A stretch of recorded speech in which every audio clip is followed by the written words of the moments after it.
সুপ্রিয় দর্শক, আসসালামু আলাইকুম। মোহাম্মদ ইউনূস যখন প্রধান উপদেষ্টা হিসেবে যোগ দেন, তখন তিনি অনেক সুন্দর সুন্দর গল্প শুনিয়েছেন, অনেক ভালো ভালো ডায়লগ মেরেছেন। এই যেমন সকল উপদেষ্টার সম্পদের বিবরণী দিতে হবে, আয় ব্যয়ের হিসাব দিতে হবে। আজ পর্যন্ত দিয়েছে? দেয়নি। দুর্নীতি সহ্য করা হবে না, দুর্নীতিতে জিরো টলারেন্স নেওয়া হবে। দুর্নীতি বন্ধ হয়েছে? হয়নি, উল্টা আরো বেড়েছে। এছাড়াও বলা হয়েছিল সরকারি ব্যয় সংকোচন করা হবে, মানে আলতু ফালতু যেগুলো খরচ আছে সেগুলো বন্ধ করে দেওয়া হবে। হয়েছে? হয়নি। শুধু তাই না, এই সরকারের যখন বিদায় ঘণ্টা বেজে গেছে, তখন তাদের খাই খাই আরো বেড়ে গেছে। তার অন্যতম দৃষ্টান্ত হচ্ছে, এই সরকার সিদ্ধান্ত নিয়েছে নতুন সরকারের মন্ত্রীদের জন্য কেনা হচ্ছে 7টি মিৎসুবিশি পাজেরো। জি হ্যাঁ, আপনি ঠিকই শুনেছেন। নির্বাচন এখনো হয়নি, হবে কিনা তারও কোনো গ্যারান্টি নেই, কিন্তু নির্বাচিত হয়ে যারা সরকার গঠন করবে, তাদের যারা মন্ত্রী হবে, তাদের গাড়ি ইতিমধ্যেই এই সরকার কেনা শুরু করে দিয়েছে। আর এ উপলক্ষে ব্যয় হচ্ছে কত? বেশি না, মাত্র 101,61,00,000 টাকা। মানে এখানেই শেষ না, আরো শুনুন। একই সঙ্গে আগামী নির্বাচনে জেলা ও উপজেলার পর্যায়ে দায়িত্ব পালন করবে এমন কর্মকর্তাদের জন্য কেনা হচ্ছে 195টি পাজেরো সহ মোট 220টি গাড়ি। সব মিলিয়ে 280টি গাড়ি কিনতে সরকারের ব্যয় হবে প্রায় 445 কোটি টাকা।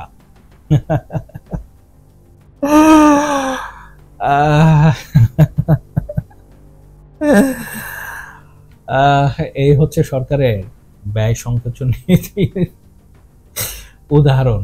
তারা 500 কোটি টাকার উপরে খরচ করছে শুধু গাড়ি কেনার পিছনে, তাও কিন্তু তাদের জন্য না, মানে আগামী সরকারের যারা আসবে তাদের জন্য, আর এই নির্বাচনী এলাকায় যে কাজ হবে তার জন্য।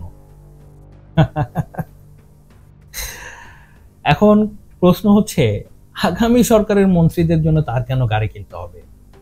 এর অবশ্য ব্যাখ্যা একটা দিয়েছে সরকার। সরকারের পক্ষ থেকে বলা হয়, বর্তমানে উপদেষ্টারা যেসব গাড়ি ব্যবহার করছেন সেগুলো 2015-16 অর্থ বছরে কেনা। এগুলো প্রায়শই মেরামত করতে হয়, যা ব্যয়বহুল ও সময় সাপেক্ষ। জি হ্যাঁ, আমি একটা জিনিস বুঝতে পারছি না, আগামী সরকারের যে মন্ত্রী আসবে তাদের এই গাড়ি ব্যয়, মানে পুরনো গাড়িতে তারা চড়বে কি চড়বে না, তারা নতুন গাড়ি কিনবে বা এই গাড়ি কিনবে না, সেটা তারা সিদ্ধান্ত নেবে। এই সরকারকে কেন সিদ্ধান্ত নিতে হবে? এদের আগ বাড়িয়ে কেন এত করতে হবে? আমি তো বুঝতে পারছি না। শুধু তাই না, আরো শুনুন।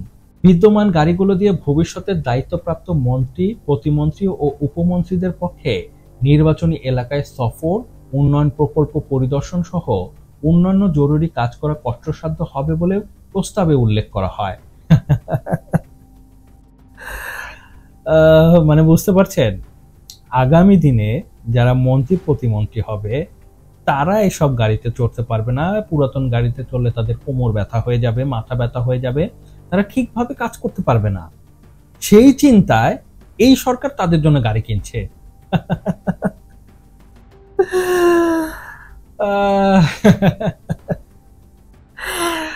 অথচ মজার বিষয় হচ্ছে, যেসব গাড়ি এখন আছে সেগুলো কিন্তু খুব বেশি পুরাতন না।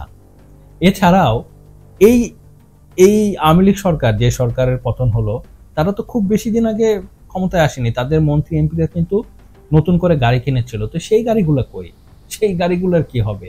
কেন আবার নতুন করে এসব গাড়ি কিনতে হবে? কেন 500 কোটি টাকা খরচ করতে হবে?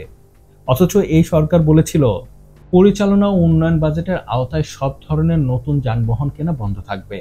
তবে পরিচালন বাজেটের আওতায় অধিকারভুক্ত কোনো সরকারি কর্মকর্তার ব্যবহৃত গাড়ি 10 বছরের বেশি পুরনো হওয়ায় ব্যবহারের অযোগ্য হলে অর্থ বিভাগ অনুমোদন নিয়ে গাড়ি কেনা যেতে পারে।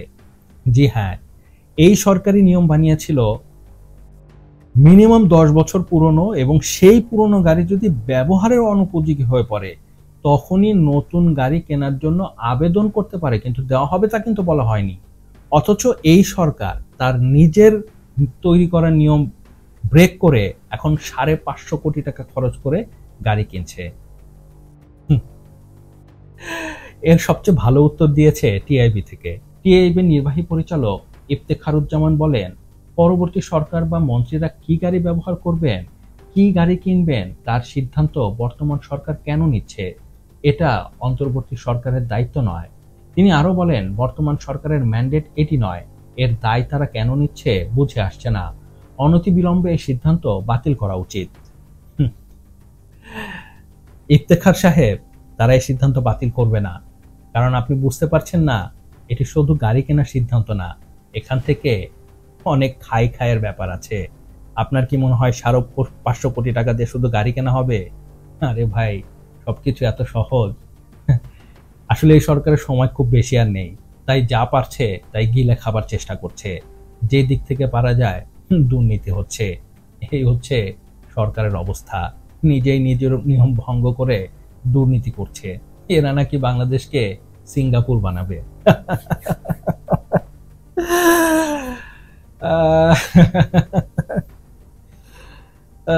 কমেডি আর কমেডি। তো যাই হোক, যে ছিল এ ব্যাপারে আমার মতামত। এ ব্যাপারে আপনার মতামত কি আমাকে নিচে কমেন্টস করে জানাতে পারেন।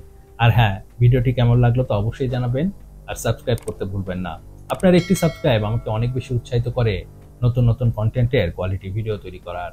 ভালো থাকবেন, সুস্থ থাকবেন। আল্লাহ হাফেজ।